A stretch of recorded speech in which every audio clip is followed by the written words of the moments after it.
सगळ्यात महत्वाचं काय की मी इथं आलो ना, समाधान फाट्याने सगळे सहकारी गेले, 5-6 दिवस उपोषणाला बसलेत. माझं काय झालं की मी नगरपालिकेचं मतदान झालं. मतदान झाल्यानंतर दुसऱ्या दिवशी मी मुलीकडे गेलो. मुलगी असते डेहराडूनला, दिल्लीच्या पण तिकडे गेलो. तिकडून नागपूरला गेलो. त्यामुळे 4-5 दिवस काय पंढरपूर जाऊन रात्री आलो. मी रोज बघत होतो उपोषणाचं. काल कर्जा सगळ्या आंदोलनकर्त्यांचं अभिनंदन करायला पाहिजे की स्वतःच्या जीवाची पर्वा न करता पण वेगवेगळ्या गावाने त्या ठिकाणी त्यांनी उड्या टाकल्या, त्या ठिकाणी बसले, आंदोलन केली, शेतकऱ्यांना न्याय, हे सगळं ठीक आहे. पण इथं आल्यानंतर मला वाईट काय वाटलं त्याचं मी सांगतो. तर मी थोडा पटका आहे, कुणाला राग आला तरी हरकत नाही, त्याची मला काही देणं घेणं पण नाही. ज्यावेळेस आपली पोरं या ठिकाणी स्वतःचा प्रपंच, घरदार, लेकरं बाळ न बघता या ठिकाणी उपोषणाला बसलोय. उपोषण नक्की कोणासाठी चालू आहे तीच मला कळलं नाही. कोणासाठी करतोय आपण उपोषण ते बघावं. कोणासाठी करतोय? आणि इथं उभारायला जागा नाही मिळाली पाहिजे.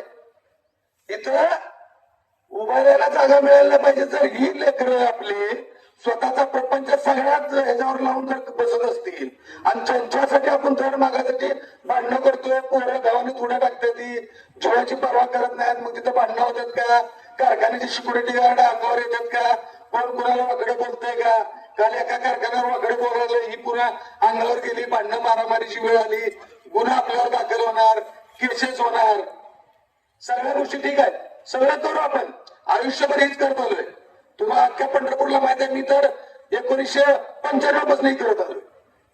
पण कुठे तर वाईट वाटतं की लोकांना आपल्या जागृती होणार नाही का? ज्यांच्यासाठी हे सगळं करतोय. मग मी काय म्हणतो की तोडी का थांबवत नाहीत? सगळ्या शेतकऱ्यांनी असा काही निर्णय घेतला नाही की जोपर्यंत दर जाहीर होत नाही तोपर्यंत आम्ही एक कांडपी कारखान्यात जाऊ देणार नाही. एका बाजूने रोज मी कारखान्याला गेला पाहिजे, कारखाना चालू राहायला पाहिजे, पैसे मिळाले पाहिजे. असं कुठं होऊ शकतंय? शेवटी आज कुठेतरी हे असणं गरजेचं आहे. आता माझ्यावर काय लोक टीका करतील, मनातल्या मनात म्हणतील मग याचा दबाव आहे, त्याचा दबाव असते.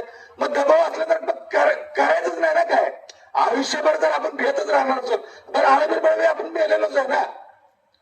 आळबीर बळवी मेलोच आहे की दरच नाही, मरायच लागलं अजून एकदा मरून बघू.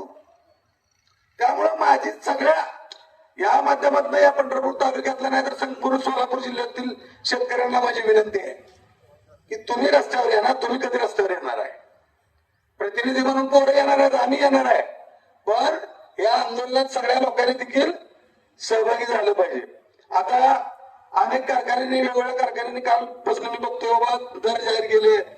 इकडं सीताराम महाराजांनी केला, बोत्रेंच्या यांनी केला, काल पांडुरंगनी केला, बबनदादा शिंदेच्या कारखान्याने केला, बघत आलोय.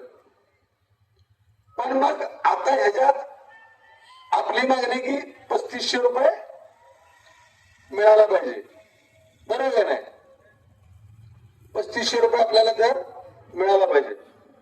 आता 3500 रुपये दर मिळत असताना आपली जी काही टीम आहे, आपण जी काही चर्चा आहे किंवा आपल्याला बाबा किती दर घ्यायचा आहे, या सगळ्या गोष्टीसाठी तुम्ही निर्णय घ्या. तुमच्याबरोबर आम्ही कायम आहे.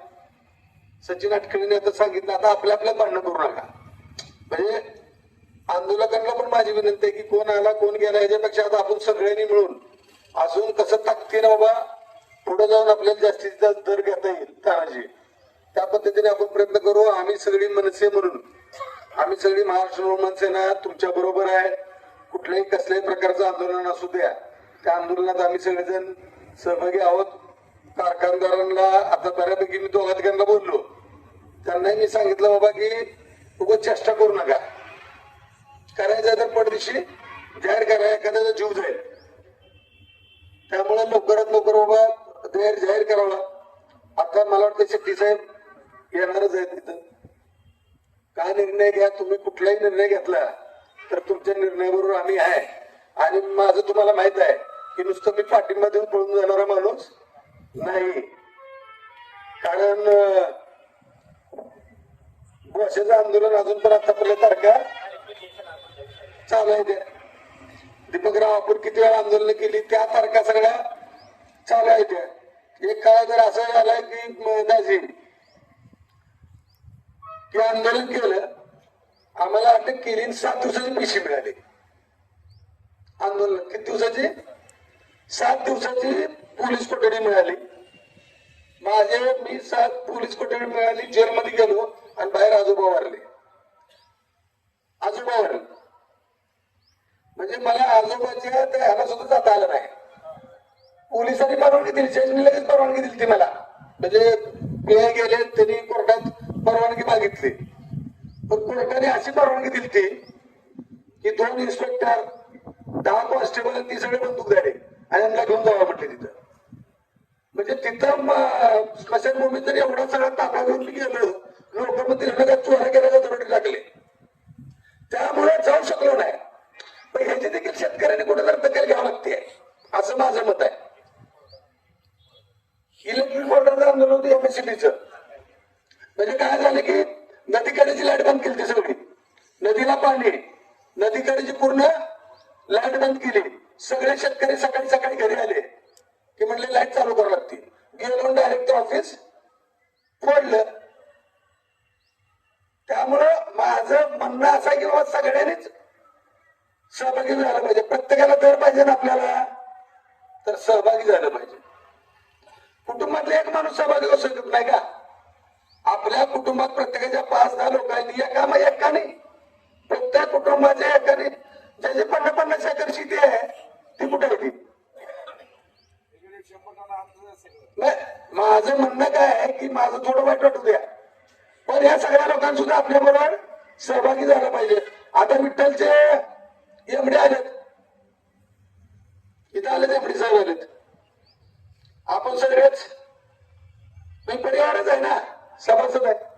आता आपला हक्क आहे की लोकांच्या तोंडाकडे बघण्यापेक्षा आपण जास्त वाढलं पाहिजे, असं माझं मत आहे. लोकांची वाट कशाला बघायची? आपण कोण किती दर जाहीर करतंय हे बघत बसण्यापेक्षा मी आता आबांना बोलणारच आहे. आता फोन बी झाला, ते आता विधान भवनात 5-10 मिनिटात मला फोन येईल. दोन आहेत, सचिन आहे, सगळे आपण आहे, सगळे दाजी तुम्ही आहे. माझं स्वतःच असं वैयक्तिक मत आहे की आपण लोकांच्या तोंडाची वाटच बघायची नाही. त्यांनी किती का करणं आपण करू ना, आपल्या हातात लक्ष आहे ना. आपण बघूया, आपणच कुठे फोडूया, बाकीचे काय करतात बघूया. त्यामुळे आता एमडी साहेब पण आपण चेअरमन साहेबांनाही इथं आहे, आपण सगळ्यानंतर फोनवर बोलून त्यांनाही सांगू. माझं काल रात्री त्यांच्याशी बोललं जातं, ते सकारात्मकच होते. माझं मी पंढरपूर ज्यावेळेस आलो, मी त्यावेळेस रात्री त्यांनाही फोन केला, ते सकारात्मक होते. सकाळी चर्चा करू म्हणले, आता चर्चा करून जाहीर करायला. आणि दीपकराव आंदोलनात आम्ही तुमच्यावर आहे, नुसतं पाठिंबा नाही तर आम्ही प्रत्यक्ष सहभागी. आजच्यापासून आता मी पंढरपूरात आलोय, आजच्यापासून हे आंदोलन तडीला नेईपर्यंत मी कायम तुमच्यावर आहे. धन्यवाद.